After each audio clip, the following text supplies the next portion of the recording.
Learning outcomes. After studying this module, you shall be able to know rubber stamp and seal impressions. You will able to identify the characteristics of rubber stamps and seal impressions. You will learn about the examination procedure for analysis of rubber and seal impression.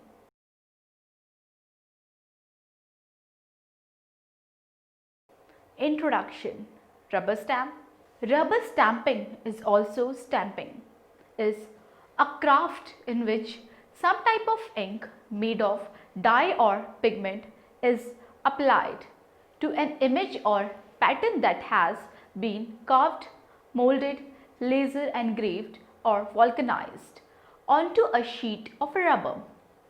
The rubber is often mounted onto a more stable object such as the wood, bricks or acrylic block. Increasingly, the vulcanized rubber image with an adhesive form backing is attached to a cling vinyl sheet which allows it to used with acrylic handle for support. These cling rubber stamps can be stored in a smaller amount of space and typically cost less than the wood mounted versions. They can also be positioned with greater amount of accuracy due to the stamper's ability to see through the handle being used. Temporary stamps with simple design can be carved from a potato. The ink coated rubber stamp is pressed onto any type of medium such that the colored image is transferred to the medium. The medium is generally sometimes of fabric or paper. Other media used are wood, metal, glass, plastic, rock. High volume batik uses liquid wax instead of ink or metal stamp. Next we have the seal. A seal is a device for making an impression in a wax, clay, paper or sometimes medium including an embossment on a paper and is also the impression thus made. The original purpose was to authenticate a document or wrapper for one such as a modern envelope or the over of a container or package holding valuables or other objects.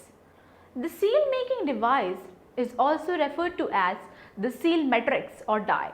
The imprint it creates as the seal impression or more rarely the sealing.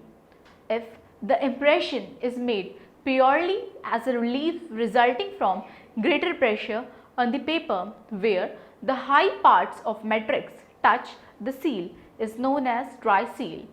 In other cases, ink or another liquid or liquefied medium is used, another color than the paper. In most traditional forms of dry seal, the design or seal matrix is in intaglio, that is cut below the flat surface, and therefore the design on the impression made is in relief, raised above the surface. The design on the impression will reverse to be a mirror image of that matrix, which is especially important when script is included in the design, as it is very often is. This will not be the case if paper is embossed from behind, where the matrix and impression read the same way and both matrix and impression are in relief. However, engraved gems were often carved in relief called the cameo in context, giving a counter relief or intaglio impression when used as seals. The process is essentially that of a mold. Most seals have always given a single impression on an essential flat surface, but in medieval Europe, two-sided seals with two matrices were often used by institutions or rulers such as towns, bishops and kings to make two-side or fully three-dimensional impression in a wax with the tag, a piece of a ribbon or stripe of parchment running through them. The pendant seal signature dangled below the document they authenticate, to which the attachment tag was 7 or otherwise attached. Single-sided seals were treated in the same way. In the 1982 edition of Scientific Examination of Question document, Ordway Hilton wrote, "As any officer laboratory device, the hand or impression stamp is convenient to use and useful as a field of investigation for a document examiner. It is rather infrequent but diversified. Much of its diversity lies in the great variety of stamps in use, those of fixed letter design, those made up entirely of loose type, the facsimile signature stamp, those with rotating sections of time date stamp variety.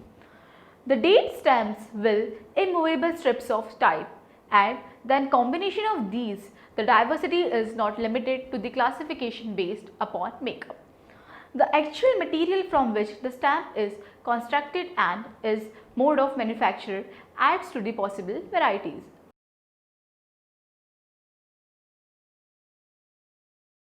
Next we have stamp and seal impressions.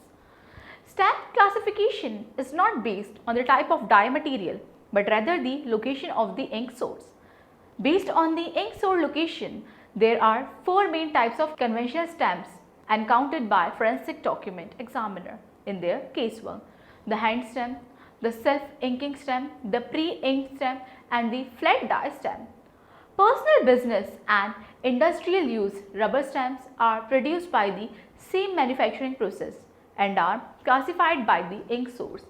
However, the dye material and ink differs in the industrial setting due to the marking needs of a particular industry.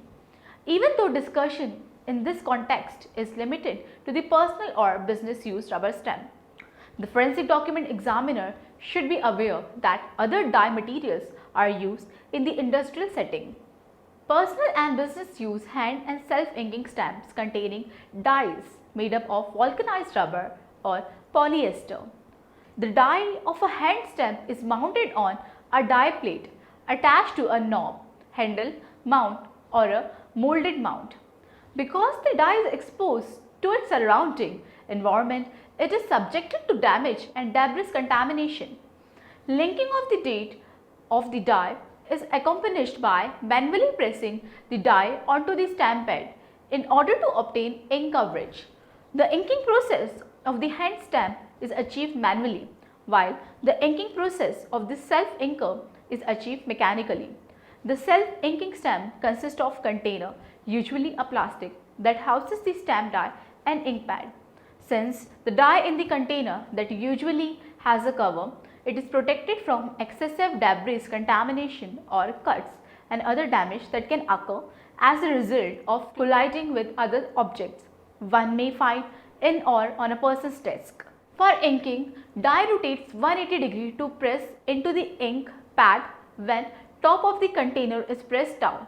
The first two classification concerns dyes that primarily use water-based inks. The third classification includes pre-inked stamps characterized by a high relief dye and, as a general rule, use oil-based inks, salt-lynched rubber, foam and powder, and pre-mixed gel are the material used to make high relief pre-inked stamp, with the ink pad sandwiched between the die and the die holder. Depending on their intended use, water oil based inks are used in a flat die stamp.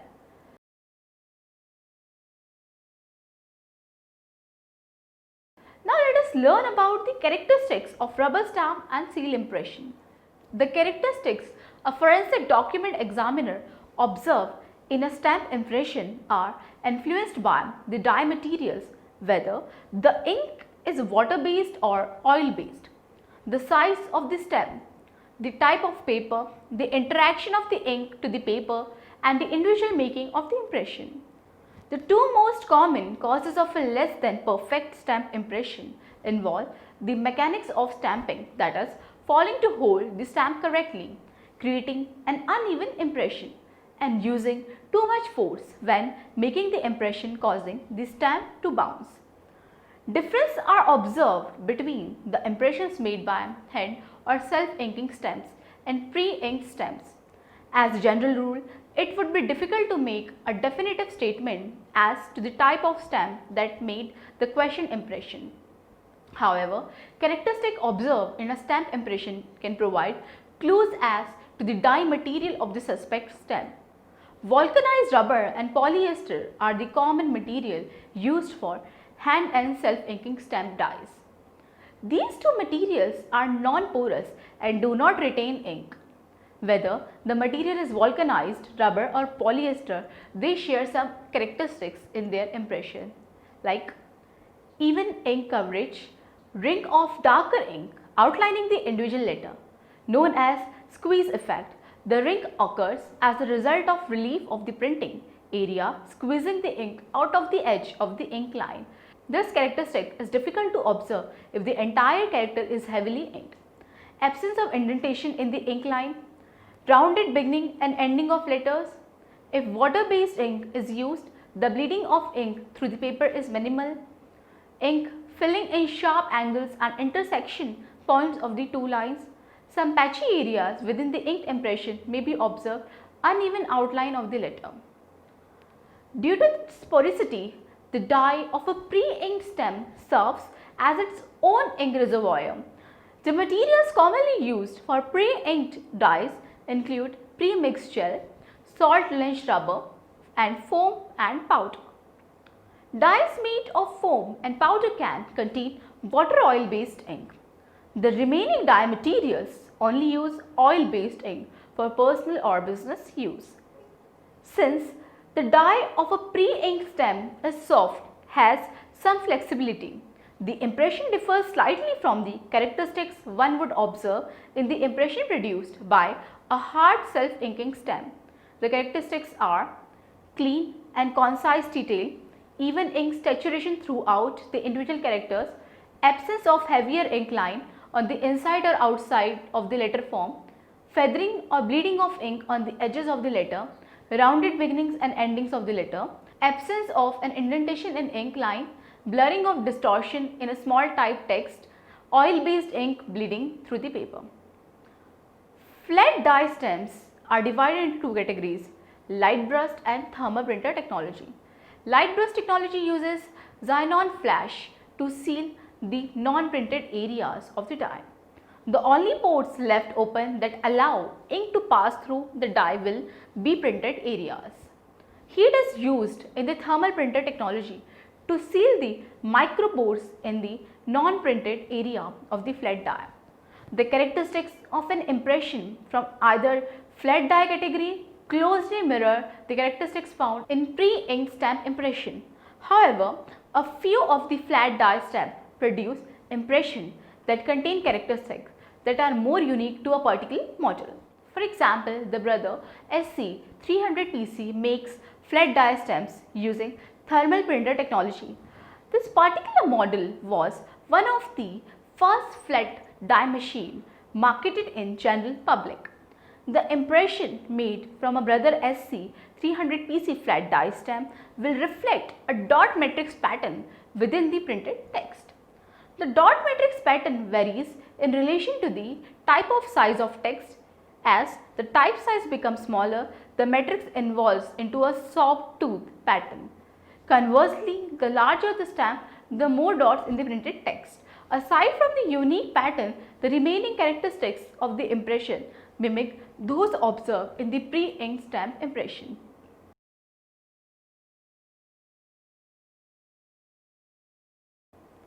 Now let us see the examination process. A great deal of evidential information is overlooked when a stamp impression on a document is not included in the examination. By taking the time to examine the overlooked evidence, the document examiner may able to provide additional information to the submitter. For example, a case was submitted requesting handwriting, signature and printing process examination in a group of documents. The investigator did not ask about the notary stamps because the stamp impression were included in the examination. The submitter was given the additional investigative information as the microscopic examination of stamp impression revealed that they were product of an inkjet printer and not the rubber stamp. The standard guide for examination of rubber stamp, that is ASTME 228903, published by American Society for Testing and Materials International, is a guideline of procedures for forensic document examination should follow in their examination of cases involving rubber stamp and their impression. The procedure discussed in this section contain more detail than found in the guide, but in agreement with the published ASTM guide, the examination of rubber stamp or impression requires a methodological approach. As with any document examination, the forensic document examiner must consider the limitation inherent in the evidence. Intrinsic limitation in the rubber stamp impression are determined by combination of following various factors like the manufacturing process, the material used for stamp, the type of ink, the type of material hosting the impression, and the stamping style of the individual operating the stamp. Having a knowledge base of various dye material and the manufacturing processes employed to the produced rubber stamps is a key to assigning proper weight to any observed anomalies. There are two main types of defect: those that occur in the manufacturing process and those that occur through the use or abuse of stamp. Sources of manufacturing defects include damage to the original image, defective dye material, distortion or misalignment, poor quality control, damage caused by cutting the stamp, bubbles and impurities such as dirt. In order to classify or determine the source of defect, the document examiner must have suspected stamp. Determination or classification of defects cannot be made from examination of the impression. The defect's significance is that is, the class and individual is determined by the stage of occurrence within the manufacturing process. For example, an air bubble can occur in different stages of manufacturing. The air bubble would be a class characteristic if it is bakelite mold used to produce vulcanized rubber stamps. Every stamp made from that particular mold would have the air bubble in the same location. If the air bubble was created by air becoming trapped during the placement of rubber on the top bakelite mold prior to the vulcanization, the air bubble would be unique to that dye and therefore would be an individual characteristic. Individual defects more commonly occur through use or abuse of stamp like dirt, paper, fiber, accumulated ink, nicks and cuts, edge wear and breakdown, and stamp distortion are few of the causes of defects to appear in the impression. The individual defects can be transitory and care must be given in handling of the stamp so as to not to affect the amount or location of the object causing the defect. For example, dirt, hair, fiber and accumulated ink are transitory, can be removed as a result of handling or cleaning of the dye. Nicks, cuts, edge wear and breakdown and stamp distortion are permanent defects as they are a part of dye. Both transitory and permanent objects can create individual defect that can assist in identification or elimination of a stamp making a suspect impression. The first step in the examination of stamp impression is to examine it microscopically to make sure you have a stamp impression and not an image created by another printing process, such an inkjet printer or a copier. If the image was created by another printing process and not by rubber stamp, the document examiner is limited to a qualified report as he or she is restricted to examining only the gross characteristic of the text. That is, the image reflects the same general characteristics of the type style, type size, arrangement and design of the submitted rubber stamp. If a suspected stamp is submitted, conduct a visual inspection to determine the presence of permanent or transitory defect. determination of ink source and the condition of stamp die, container and the ink pad also can be made during this visual inspection. The container or mount, that is hand stamp, contains an index, also known as title, that frequently is made from one of the first impression of the stamp.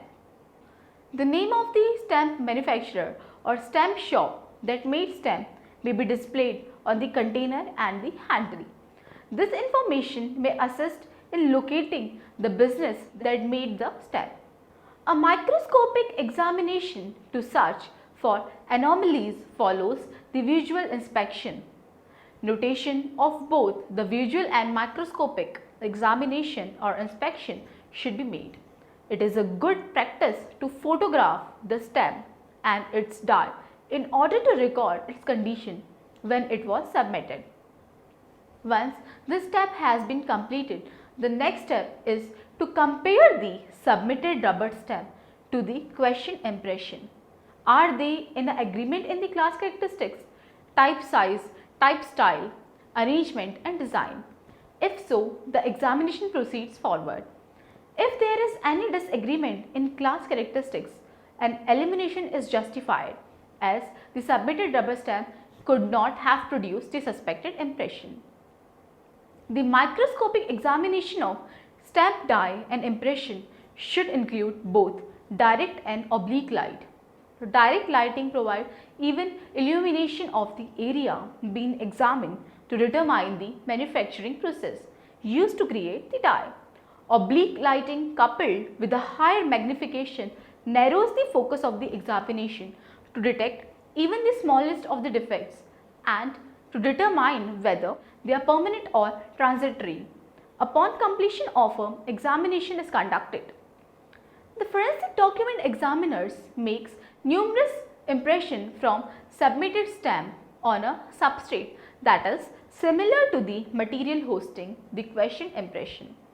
If the submitted stamp die is covered by transit material like dirt, hair, accumulated ink, etc., and the question impression does not reflect defects that may have been sourced to transit material, it may be necessary to clean the stamp in order to obtain impression free from transit material.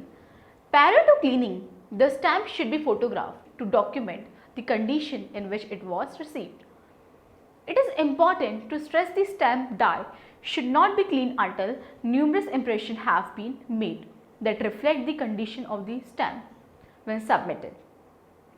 Ink saturation and the angle at which the stamp die contacts the printing media determine whether defects on the die will be replicated in the impression.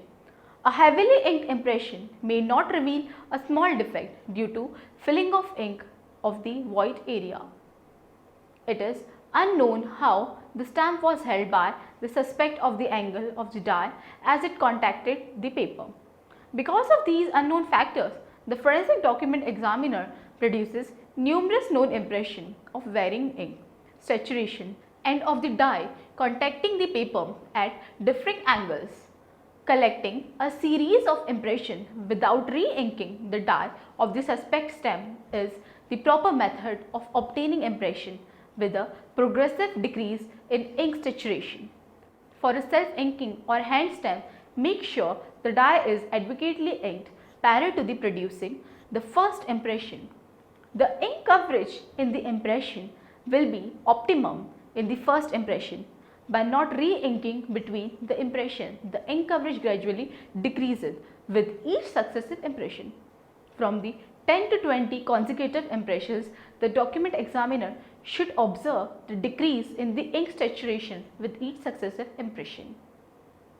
The classification of stamp will determine the range of ink saturation that can be obtained from a suspected stamp.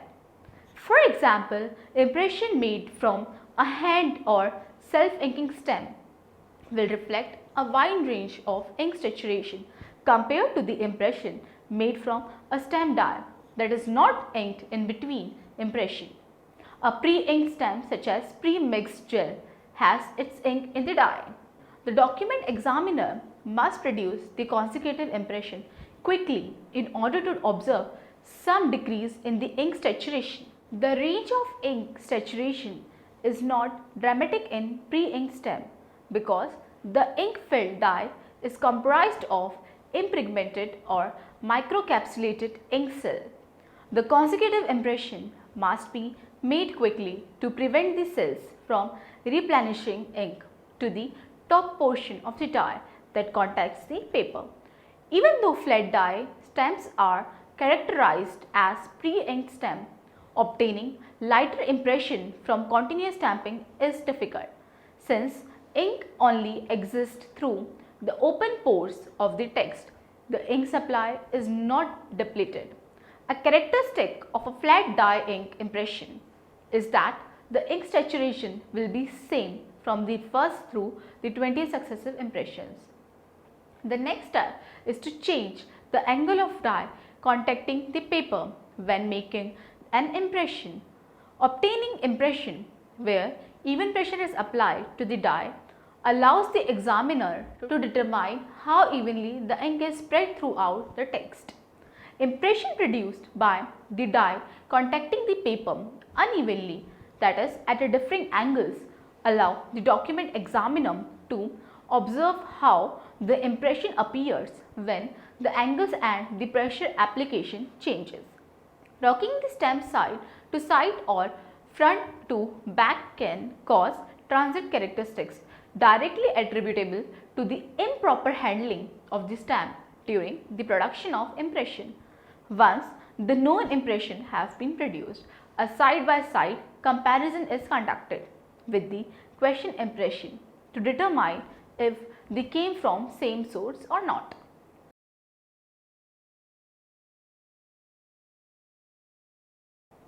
Now let us go through the summary. Rubber stamping, also called stamping, is a craft in which some type of ink made of dye or pigment is applied to an image or a pattern that has been carved, molded, laser engraved or vulcanized onto a sheet of rubber. A seal is a device for making an impression in a wax, clay, paper or some other medium, including an embossment on paper, and is also an impression thus made. Based on the ink source location, there are 4 main types of conventional stamps encountered by forensic document examiners in his casework: the hand stamp, the self-inking stamp, the pre-inked stamp and the flat die stamp. Vulcanized rubber and photopolymer are the most common materials used for hand and self-inking stamp dyes. These two materials are non-porous and do not retain ink. The document examiner must produce the consecutive impressions quickly in order to observe some decrease in the ink saturation. Thank you.